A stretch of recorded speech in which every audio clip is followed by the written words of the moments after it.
L'intelligence artificielle est une véritable catastrophe pour l'emploi.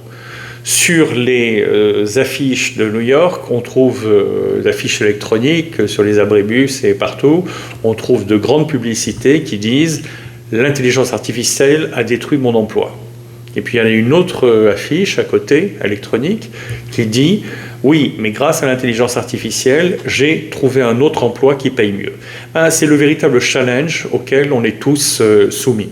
Ceux qui font de l'intelligence artificielle vont pouvoir s'en sortir, et ceux qui n'en font pas, c'est comme s'ils ne connaissaient pas Internet aujourd'hui, ou s'ils ne savaient pas se servir d'un ordinateur ou d'un téléphone mobile. Ils n'ont aucune chance de survivre dans le monde du travail.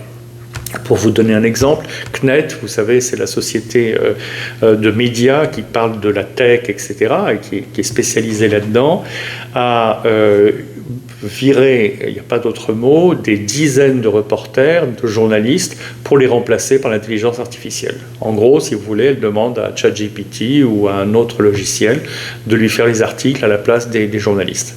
Et puis, s'il y a des choses à rewriter, s'il y a des choses à revoir, eh bien, on demande à ChatGPT, revois-moi l'article, il fait l'article. Alors ça, ChatGPT, ça doit être $20 l'abonnement par mois, alors qu'un employé, vous savez ce que ça coûte, etc., etc. Et du point de vue d'un patron, d'une société multinationale, il n'y a pas photo, on vire les gens.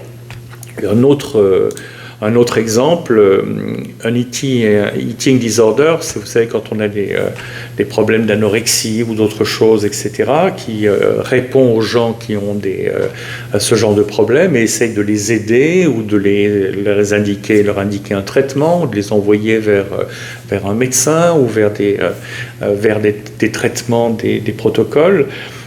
Utilise maintenant un chatbot, c'est-à-dire ChatGPT, je reviens toujours là-dessus, il y en a d'autres, il y a Bing, il y a Google, etc., mais prenons ChatGPT, utilise maintenant un chatbot pour répondre en ligne aux questions des gens qui ont des questions à poser là-dessus. Donc c'est plus par téléphone, et c'est plus même pas des gens qui sont derrière un ordinateur qui répondent, c'est la chatbox qui répond directement aux gens qui ont le besoin.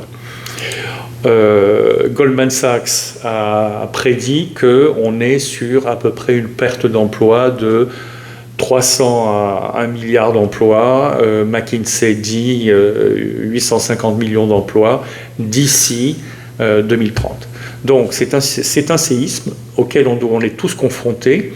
Il faut à partir de maintenant s'adapter, c'est-à-dire suivre des formations qui vont vous permettre de continuer votre travail dans la banque, dans la finance, dans le droit, dans l'éducation, mais en intégrant les techniques de l'intelligence artificielle. Et si vous ne le faites pas, vous serez viré. C'est dramatique de dire ça, mais c'est ce qui se passe. Donc nous consacrons dans notre chaîne vidéo, en direct de New York, une vidéo par jour en français, une vidéo par jour en anglais. Nous consacrons beaucoup de temps à l'intelligence artificielle, non pas parce que c'est une mode, mais parce que c'est un cataclysme, et on veut vous aider à surfer sur la vague et à pouvoir rebondir grâce à l'intelligence artificielle alors que votre job est menacé. Merci de votre attention et à demain pour une nouvelle vidéo.